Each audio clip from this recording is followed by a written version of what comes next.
Hello friends, welcome back to our YouTube channel. ಹಾಗೆ ಇವತ್ತಿನ vlog ಬಂದುಬಿಟ್ಟು ತಳಬಾಳು ಹುಣ್ಣಿಮೆಯ ಲಾಸ್ಟ್ ಡೇ ಮೆರವಣಿಗೆ ಇತ್ತು. ಬನ್ನಿ ನೋಡೋಣ.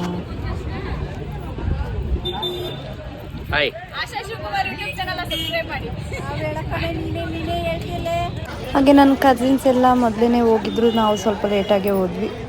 ಹಾಗೆ ಊಟ ಕೂಡ ನಡೀತಿತ್ತು. ಊಟ ಮಾಡೋರು ಊಟ ಮಾಡೋಕ್ಕಂತ ಹೋದರು. ಸೊ ನಾವು ಮನೇಲೇ ಊಟ ಮಾಡೋದ್ರಿಂದ ನಾವು ಊಟ ಮಾಡೋಕ್ಕೆ ಹೋಗಿರಲಿಲ್ಲ. ಹಾಗೆ ಎಲ್ಲರೂ ಮಾತಾಡಿಸ್ಕೊಂಡು ನೆಕ್ಸ್ಟು ಇಲ್ಲಿ ಮೆರವಣಿಗೆಗೆಲ್ಲ ರೆಡಿಯಾಗಿದ್ದರು.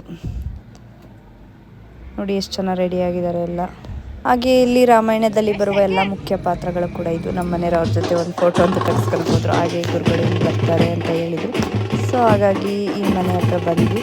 ಹಾಗೆ ಇಲ್ಲಿ ರಾಜಸ್ಥಾನದಿಂದ ಪೇಟ ಕಟ್ಬೇಕಂತ ಕಟ್ಸಿದ್ರು. ಸೊ ಅವ್ರ ಹತ್ರ ಎಲ್ಲರೂ ಪೇಟ ಕಟ್ಸ್ಕೊಂಡ್ವಿ.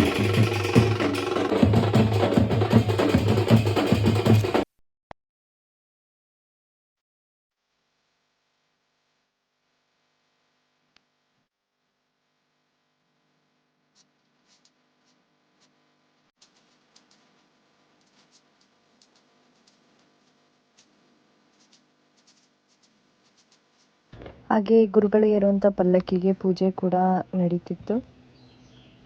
ಹಾಗೆ ಇಲ್ಲಿ ಗುರುಗಳು ಈ ಮನೆಯಿಂದ ಬರ್ತಾರೆ ಅಂದ್ಕೊಂಡು ಎಲ್ಲರೂ ಸೈಡ್ ಸರಿಸ್ತಿದ್ರು. ಬಟ್ ಗುರುಗಳು ಅಲ್ಲಿಂದ ಬರಲಿಲ್ಲ. ಅವರು ಸಡನ್ನಾಗಿ ನೋಡಿದರೆ ಎಲ್ರಿಗೂ ಶಾಕ್ ಅನಿಸ್ಬಿಡ್ತು. ಯಾಕಂದರೆ ಅಲ್ಲಿಂದ ಬರ್ತಿದ್ದಾರೆ ಅಂತ ನಾವು ಅಲ್ಲಿ ಬಗ್ಗೆ ನೋಡ್ತೀವಿ, ಬಟ್ ಅವ್ರು ಅಲ್ಲಿರಲಿಲ್ಲ. ನೋಡಿ ಇಲ್ಲಿ ಕಾರಲ್ಲಿ ಬರ್ತಿದ್ದಾರೆ ಅವರು.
ನೋಡಿ ನಮ್ಮೂರಿಂದ ಬಂದಿರೋರೆಲ್ಲ ಎಷ್ಟು ಚೆನ್ನಾಗಿ ಪೇಟೆ ಎಲ್ಲ ಹಾಕೊಂಡು ಚೆನ್ನಾಗಿ ಕಾಣ್ತಿದ್ದಾರಲ್ವ. ಹಾಗೆ ಫುಲ್ ಹಂಪನೂರು ಹೆಣ್ಮಕ್ಳ ಆವರಣೆ ತುಂಬ ಇತ್ತಲ್ಲಿ. ಒಂಥರ ಚೆನ್ನಾಗಿತ್ತು ಮೆರವಣಿಗೆ. ಯಾವ ತಳಬಾಳು ಮೇಲೆ ನೋಡಿರಲಿಲ್ಲ. ಇದು ನಮ್ಮೂರು ನಿಯರೇ ನಡೀತಲ್ಲ. ಸೊ ಹಾಗಾಗಿ ನಮಗೆ ನೋಡೋ ಭಾಗ್ಯ ಸಿಕ್ತಂತಲೇ ಹೇಳ್ಬೋದು. ನಾನು ಅಂದ್ಕೊಂಡೇ ಇರಲಿಲ್ಲ ಇಷ್ಟು ಜೋರಾಗಿ ಮೆರವಣಿಗೆ ಇರುತ್ತೆ ಅಂತ. ಏನೋ ಸಿಂಪಲಾಗಿ ಮಾಡ್ಬೋದು, ಹಂಗೆ ಜನ ಯಾರೂ ಅಷ್ಟೊಂದು ಇರಲ್ಲ, ಅಷ್ಟು ಬೇಗ ಯಾರೂ ಬಂದಿರಲ್ಲ ಅಂದ್ಕೊಂಡಿದ್ದೆ. 12:30ಗೆ ತುಂಬ ಜನ ಇದ್ದರು. ನೋಡಿ ಇಲ್ಲಿ ಗುರುಗಳನ್ನ ಕೂಡ ಪಲ್ಲಕ್ಕಿಯಲ್ಲಿ ಕೂರಿಸ್ಕೊಂಡಿದ್ದಾರೆ. ಈ ಥರ ಮೆರವಣಿಗೆ ನಡೆಯುತ್ತೆ ಪ್ರತಿ ತಳಬಾಳು ಹುಣ್ಣಿಮೆಯಲ್ಲಿ. ಲಾಸ್ಟ್ ಡೇ ಈ ಥರ ಫಂಕ್ಷನ್ ಆಗುತ್ತೆ. ಹಾಗೆ 9 days ಕಳೆದಿದ್ದೆ ಗೊತ್ತಾಗಿಲ್ಲ. ಫಂಕ್ಷನ್ಸ್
ಕೂಡ ಇಲ್ಲೇ ನಿಂತಿದ್ರು. ವಾಟ್ರ್ ಬಾಟ್ಲು ಕೇಳಿದ್ವಿ, ವಾಟ್ರ್ ಬಾಟ್ಲು ಜೊತೆ ಜ್ಯೂಸ್ ಪ್ಯಾಕ್ನು ಕೂಡ ತಂದುಕೊಟ್ರು. ಸ್ವಲ್ಪ ಸಮಾಧಾನ ಅನ್ನಿಸ್ತು, ಯಾಕಂದರೆ ತುಂಬ ದೂರನೇ ನೆಡ್ಕೊಂಬಂದಿದ್ವಿ, ಬಿಸಿಲು ಬೇರೆ ಫುಲ್ ಇತ್ತು. ಹಾಗೆ ಇಲ್ಲಿ ಭಜನೆ ಕಾರ್ಯಕ್ರಮ ಮತ್ತು ನೃತ್ಯ ಮಾಡೋದಾಗಿರಲಿ, ಹಲವಾರು ವಿಧ ಅಂತ ನೃತ್ಯಗಳನ್ನು ಕೂಡ ಕರೆಸಿದ್ರು. ಒಂಥರ ಟ್ರೆಡಿಷ್ನಲ್ ಡೇ ಅಂತಲೇ ಹೇಳ್ಬೋದು.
ಹಾಗೆ ಆಲ್ಮೋಸ್ಟ್ ಮೆರವಣಿಗೆ ಕೂಡ ಮುಗಿಯಕ್ಕೆ ಬಂದಿತ್ತು. ಸೊ ನಾವು ಮಂಟಪದ ಹತ್ರ ಹೋಗೋಣ ಅಂತ ಹೇಳಿ ನಾವು ಮಂಟಪದ ಹತ್ರ ಹೊರಟ್ವಿ. ತುಂಬ ದೂರ ಇತ್ತು ನಾವಿರೋ ಜಾಗದಿಂದ. ಸೊ ಹಾಗಾಗಿ ನಮ್ಮ ಮನೆಯವ್ರಿಗೆ ಕಾರ್ ತರೋಕೆ ಹೇಳಿದ್ವಿ.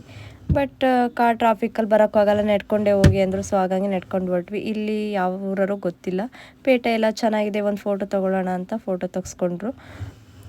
ಹಾಗೆ ನೋಡಿ ಇನ್ನೂ ಟೈಮ್ ಒಂದು 5 o'clock ಆಗಿದೆ ಅನಿಸುತ್ತೆ. ಯಾವ ಹೀರೋಗೂ ಇಷ್ಟು ಫ್ಯಾನ್ ಬೇಸ್ ಇರೋಕ್ಕಾಗಲ್ಲ ಕಣ್ರಿ, ಯಾಕಂದರೆ ಅಷ್ಟು ಜನ ಇತ್ತು. ಯಾವ್ಯಾವ ಊರವ್ರು ಬಂದಿದ್ರೋ ಗೊತ್ತಿಲ್ಲ.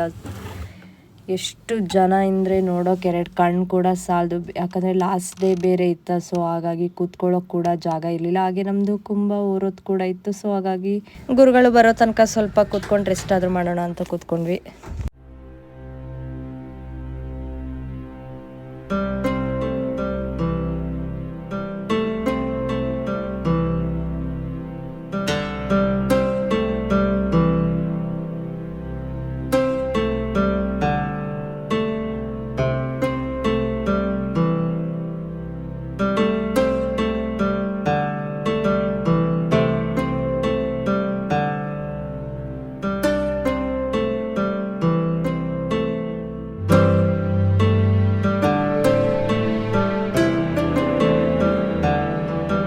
ಹಾಗೆ ಫಂಕ್ಷನ್ಗೆ ಮೈಸೂರು ಒಡೆಯರಾದಂಥ ಯದುವೀರ್ ಒಡೆಯರ್ ಕೂಡ ಬಂದಿದ್ದರು. ಹಾಗೆ ನ್ಯೂಸ್ ಆ್ಯಂಕರ್ಸ್ ಮತ್ತು ಬಸವರಾಜ ಬೊಮ್ಮಾಯಿ ಮತ್ತು GM ಸಿದ್ದೇಶ್ವರಯ್ಯ ಅವರೆಲ್ಲ ಬಂದಿದ್ದರು. ಹಾಗೆ ನಾವು ಮನೆಗೆ ಹೋಗಿ ಫ್ರೆಶ್ ಅಪ್ ಆಗಿ ಮತ್ತೆ ಬಂದ್ರಾಯ್ತು ಅಂದ್ಕೊಂಡು ಸೊ ಮನೆ ಕಡೆ ಹೊರಟ್ವಿ. ಯಾಕಂದರೆ 12:30 ಹಂಗೆ ಹೋಗಿದ್ವಿ. ಸೊ ಹಾಗಾಗಿ ಮನೆ ಕಡೆ ಹೊರಟ್ವಿ. ನೋಡಿ ಫಂಕ್ಷನ್ ಕೂಡ ಮುಗೀತು. ಹಾಗೆ ಯದುವೀರ್ ಒಡೆಯರ್ ಕೂಡ ಹೊರಟ್ರು. ಇನ್ನೇನು ಮಾತಾಡ್ಸೋಣ ಅಷ್ಟರಲ್ಲಿ ಅವ್ರು ಪಾಸ್ ಆದರೂ ಎಷ್ಟು ಚೆನ್ನಾಗಿ ಆಯ್ ಮಾಡಿ ಹೋದ್ರು ಅವರು. ಫ್ರೆಶ್ ಅಪ್ ಆಗಿಬಿಟ್ಟು ಬಿಜಾಪುರದಿಂದ ಬಂದಿದೆ, ರಾಣೆಬೆನ್ನೂರಿಂದ ಬಂದಿದೆ, ಇನ್ನೊಂದು ಯಾವ್ದು ಬಂದಿದೆ ಅಂತ ಹೇಳಲ್ಲ, ನಿರ್ಧಾರ ಮಾಡಿಬಿಡ್ತೀವಿ, ಹೇಳ್ತೀವಿ. ನೀವು ಮತ್ತೆ ಈಗ ನುಗ್ಗಿ ಬರಬಾರದು. ಇಲ್ಲಿ ನಾವು ಎಷ್ಟು ರಾತ್ರಿ ಎಲ್ಲ ಕಳೀಲಿ ಕೂತಿರ್ತೀವಿ. ನೀವು ದರ್ಶನ ಮಾಡ್ಕೋಬೇಕು, ಗುರುಗಳ ಪಾದಾರ ಸ್ಪರ್ಶನೆ ಮಾಡಬೇಕು ಅಂತಿದ್ರೆ ಅವಸರ ಮಾಡ್ಕೋಬೇಡ್ರಿ. ಸಾಲಾಗಿ ಈ ಕಡೆಯಿಂದ ಬಂದು ಈ ಕಡೆ ಹೋಗಿ ನಿಧಾನವು ಬನ್ನಿ. ಎಷ್ಟೊತ್ತಾದ್ರೂ ಕೂತಿರ್ತೀವಿ. ನಿಮ್ಮ ಭಕ್ತಿಯನ್ನು ನಾವು ಗೌರವಿಸಬೇಕಾದ ನಮ್ಮ ಕರ್ತವ್ಯ. ಈಗ ಮುಂದಿನ ಹುಣ್ಣಿಮೆ ಆವೇಶಕ್ಕೊಳಗಾಗಬೇಡಿ, ಭದ್ರಾವತಿಯಲ್ಲಿ ಮಾಡಬೇಕು ಅಂತ